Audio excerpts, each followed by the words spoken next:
ہمارے بائبل کی ایک عظیم کہانی کے سفر میں دوبارہ خوش آمدید۔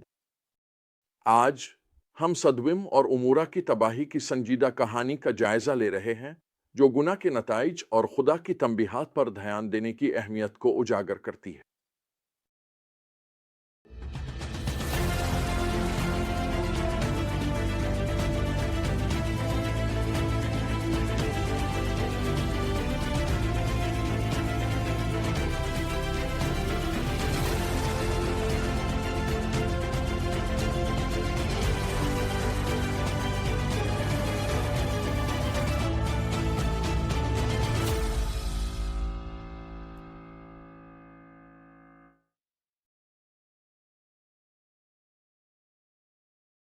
اس حصے کو سمجھنے کے لیے ہمیں انسانیت کے لیے خدا کے اصل ارادے کو یاد رکھنا ہوگا۔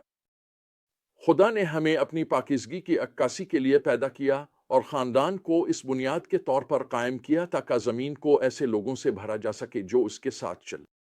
لیکن گناہ نے اس منصوبے کو بگاڑ دیا اور صدوم و عمورہ میں ہم بدکاری کی گہرائیوں کو دیکھتے ہیں، خاص طور پر جنسی بے روی میں۔ لوط، جو ابراہیم کے بھتیجے تھے، صدوم میں رہتے تھے۔ اگرچہ وہ راست باز تھے، لیکن ایسا لگتا ہے کہ انہوں نے اس معاشرتی ماحول کو اپنی ایمان اور خاندان پر اثر انداز ہونے دیا۔ جب فرشتے ان کے پاس آئے تو شہر کے مردوں نے ان سے زبردستی بدکاری کا مطالبہ کیا۔ حیرت انگیز طور پر لوط نے ہجوم کو خوش کرنے کے لیے اپنی بیٹیوں کو پیش کر دیا، جو اس بات کی پریشان کن علامت ہے کہ ان کی اخلاقی بصیرت کس قدر بگڑ چکی تھی۔ فرشتے لوط کو آنے والے عذاب سے بچنے کے لیے بھاگنے کا کہتے ہیں، لیکن ان کے داماد اس انتباہ کو نظر انداز کر دیتے ہیں اور خود لوط بھی ہچکچاتے ہیں۔ جب تباہی نازل ہوتی ہے تو لوط کی بیوی پیچھے موڑ کر دیکھتی ہے اور نمک کا ستون بن جاتی ہے، جو اس بات کی یاد دہانی ہے کہ گناہ سے چمٹے رہنے کا انجام کتنا خطرناک ہو سکتا ہے۔ اس کے بعد لوط کی بیٹیوں نے اپنے والد کے ساتھ بدکاری کی، جو گناہ کے بگاڑنے والے اثرات کو مزید واضح کرتا ہے۔ یہ واقعہ ہمیں چند اہم اسباق سکھاتا ہے۔ سب سے پہلے یہ سمجھوتے کے نتائج سے خبردار کرتا ہے۔ لوط نے اپنا خیمہ صدوم کے قریب لگایا اور بالآخر وہیں بس گئے، جس کی وجہ سے اس ثقافت نے ان کے خاندان پر اثر ڈالا۔ یہ ہمیں یاد دلاتا ہے کہ ہمیں اپنے دل و دماغ کی حفاظت کرنی چاہیے اور اس بات کا شعوری فیصلہ کرنا چاہیے کہ ہم اپنی زندگی میں کن اثرات کو جگہ دے رہے ہیں۔ کیا ہم اپنی زندگیوں میں دنیاوی اقدار کے بہت قریب خیمہ زن ہو رہے ہیں؟ کیا ہم سمجھوتے کی وجہ سے خدا کی آواز کے لیے اپنی حساسیت کو کمزور کر رہے ہیں؟ ہمیں اپنی زندگی کا باقاعدگی سے جائزہ لینا چاہیے اور خدا کے ساتھ اپنے تعلق کو ترجیح دینے کے لیے مشکل فیصلے کرنے کے لیے تیار رہنا چاہیے۔ دوسرا، یہ والدین کے اس اہم کردار کو اجاگر کرتا ہے جو وہ اپنے بچوں کے ایمان کی تشکیل میں ادا کرتے ہیں۔ ایسا لگتا ہے کہ لوط اپنے خاندان میں دیندار اقدار پیدا کرنے میں غیر فعال رہے۔ ان کی بیٹیوں کے فیصلے اس بات کی عکاسی کرتے ہیں کہ وہ خدا کے طریقوں کو صحیح طور پر نہیں سمجھ سکیں۔ یہ ہم والدین کے لیے ایک سنجیدہ پیغام ہے کہ ہم اپنے بچوں کی روحانی تربیت میں سرگرم رہیں، مکمل فرمانبرداری کا نمونہ پیش کریں اور گھر میں ایسا ماحول پیدا کریں جو ایمان کو پروان چڑھائے۔ آخر میں، یہ جنسی گناہ کی تباہ کن فطرت کو اجاگر کرتا ہے۔ خدا کی طرف سے دی گئی جنسی فطرت ایک خوبصورت نعمت ہے جو مرد اور عورت کے درمیان نکاح کے عہد میں لطف اندوز ہونے کے لیے بنائی گئی ہے۔ جب ہم اس منصوبے سے ہٹ جاتے ہیں، جیسا کہ صدوم کی بے لگام بدکاری میں دیکھا گیا، تو اس کے نتائج تباہ کن ہوتے ہیں۔ یہ ہمارے لیے ایک تنبیہ ہے کہ ہم جنسی آزمائش سے بچیں، اپنے دل و دماغ کی حفاظت کریں اور اپنے جسم کے ذریعے خدا کی عزت کریں۔ مجھے اپنی زندگی کے ایک ایسے وقت کا خیال آتا ہے جب مجھے آزمائش سے بچنے کے لیے ایک فیصلہ کرنا پڑا۔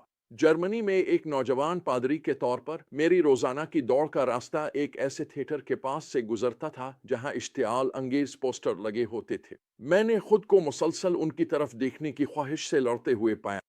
مجھے معلوم تھا کہ میں اپنا راستہ نہیں بدل سکتا، تو میں نے ایک فیصلہ کیا۔ ہر بار جب میں اس تھیٹر کے پاس سے دوڑتا، میں اپنی نظریں زمین پر جما لیتا اور دعا کرتا، میں یسوع کو چنتا ہوں۔ یہ ایک چھوٹا مگر اہم عمل تھا، سمجھوتے سے منہ موڑنے اور پاکیزگی کی راہ اپنانے کا۔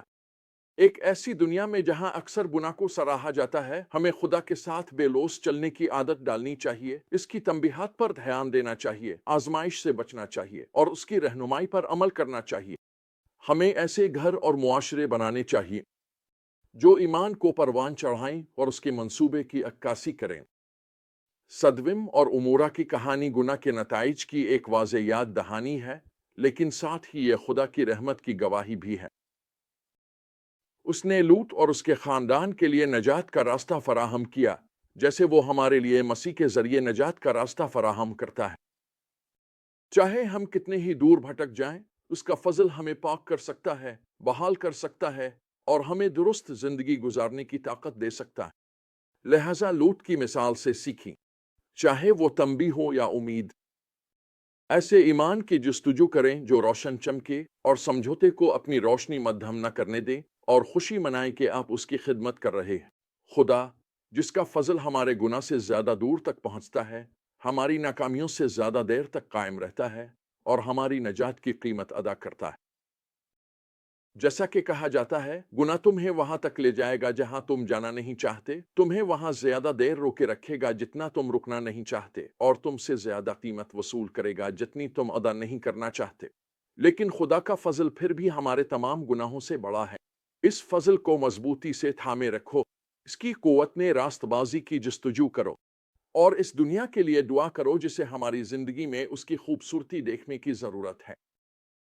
تمہاری زندگی اس ایمان کی تبدیلی لانے والی قوت کی گواہی بنے جو سمجھوتا کرنے سے انکار کرتا ہے۔